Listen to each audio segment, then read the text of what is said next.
नमस्कार, स्वागत है आपका प्राइम न्यूज धरणी हिंदी पर, जहां खबर मिलती है बेखौफ और बेबाक अंदाज में।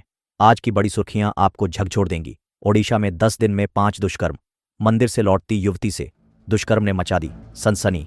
भारतीय नौसेना का क्लर्क बना देशद्रोही, ऑपरेशन सिंदूर की जानकारियां लीक कर रहा था आईएसआई को। 4 धाम यात्रा बना मौत का सफर, अलकनंदा में बस गिरने से 2 की मौत, 10 लापता। गौरव की आवाज, अमित शाह का बड़ा बयान, भाषा नहीं आत्मा है राष्ट्र की। ओडिशा सरकार का नशे के खिलाफ महासंग्राम, आबकारी मंत्री ने ठोकी ताल, अब होगा गंजेई मुक्त ओडिशा। दोस्तों, आज की हर खबर में है ड्रामा, सस्पेंस और हकीकत का तड़का, तो वीडियो को अंत तक जरूर देखें। चलिए शुरू करते हैं आज की सबसे बड़ी और सबसे झकझोर देने वाली खबर से। केंद्रीय गृह मंत्री अमित शाह ने आज दिल्ली में आधिकारिक भाषा विभाग के स्वर्ण जयंती समारोह में भाषाओं को लेकर बड़ा बयान दिया। उन्होंने कहा, भाषा सिर्फ संवाद का माध्यम नहीं बल्कि राष्ट्र की आत्मा है। शाह ने स्पष्ट किया कि अब केंद्र और राज्य दोनों के प्रशासनिक कामों में केवल भारतीय भाषाओं का प्रयोग होगा। मेडिकल और इंजीनियरिंग की पढ़ाई भी अब राज्यों की भाषाओं में कराने का आह्वान किया। उन्होंने कहा, जब तक हम अपनी भाषा में सोचेंगे नहीं, बोलेंगे नहीं, तब तक गुलामी की मानसिकता से मुक्त नहीं हो सकते। साथ ही बताया कि जेई नीट जैसी परीक्षाएं अब 13 भाषाओं में हो रही हैं और 95% छात्र अपनी मातृभाषा में परीक्षा दे रहे हैं। यह भारत की भाषाई क्रांति का आगाज है। भारतीय नौसेना मुख्यालय में तैनात क्लर्क विशाल यादव को ऑन ऑपरेशन सिंदूर के दौरान पाकिस्तान की आईएसआई को खुफिया जानकारी लीक करने के आरोप में गिरफ्तार किया गया है। राजस्थान पुलिस की इंटेलिजेंस विंग ने महीनों की निगरानी के बाद उसे दिल्ली से दबोचा।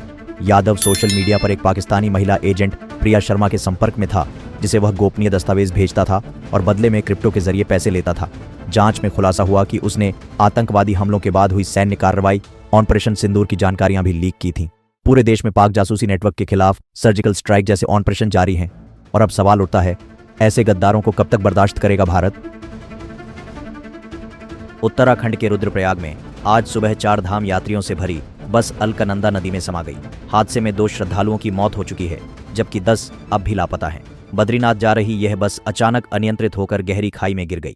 जोरदार टक्कर से कुछ यात्री बाहर फेंके गए, जिन्हें एसडीआरएफ और स्थानीय लोगों ने बचा लिया। 20 यात्रियों में से अभी तक सिर्फ 7 को रेस्क्यू किया गया है। बाकी की तलाश तेज बहाव और दुर्गम इलाके में जारी है। 4 धाम की आस्था अब खौफ में बदलती जा रही है। ये तीर्थ यात्रा बनती जा रही है मौत की यात्रा। ओडिशा में महिलाओं के खिलाफ दरिंदगी की घटनाएं थमने का नाम नहीं ले रही हैं। बीते 10 दिनों में 5 दुष्कर्म की वारदातों ने राज्य को झकझोर कर रख दिया है। ताज़ा मामला मयूरभंज जिले के करंजाई इलाके से है, जहां मंदिर से लौट रही एक युवती को 3 दरिंदों ने जंगल में घसीटकर दुष्कर्म किया। पुलिस ने एक आरोपी को गिरफ्तार कर लिया है, 2 फरार हैं। इससे पहले गोपालपुर बीच, केओंजार, बरीपदा और ब्रह्मपुर में दुष्कर्म की हैवानियत सामने आई थी। कहीं नाबालिग की लाश पेड़ से लटकी मिली, तो कहीं घर में घुसकर महिला से बलात्कार हुआ। विपक्ष ने इसे कानून व्यवस्था की पूरी विफलता बताया है। सवाल ये है, कब जागेगी सरकार और कब डरेंगे दरिंदे? ओडिशा सरकार ने नशा मुक्त राज्य की ओर बड़ा कदम बढ़ा दिया है। आबकारी मंत्री पृथ्वीराज हरिचंदन ने ऐलान किया कि राज्य में गंजेई की खेती और इसका अवैध कारोबार अब खत्म कर दिया जाएगा। ड्रग्स माफिया आदिवासी समुदाय के लोगों को पैसों का लालच देकर गंजेई की खेती करवा रहे थे। अब सरकार उन्हें वैकल्पिक जीविका देगी। मंत्री ने कहा, यह सिर्फ एक कानून लागू करने का मामला नहीं बल्कि सामाजिक जिम्मेदारी है। हमें अपने लोगों को नशे से बचाना है। नशा नहीं, जीवन चाहिए। अभियान के तहत पूरे राज्य में जनजागरूकता चलाई जा रही है। अब माफियाओं की खैर नहीं। तो दोस्तों, ये थी आज की सबसे बड़ी और सबसे जरूरी खबरें जो हर भारतीय को जाननी चाहिए। अगर आपको ये वीडियो जानकारीपूर्ण और दमदार लगी हो तो अभी लाइक कीजिए, कमेंट में अपनी राय जरूर बताइए और सबसे जरूरी बात, प्राइम न्यूज धरणी हिंदी को सब्सक्राइब करना बिल्कुल मत भूलिए।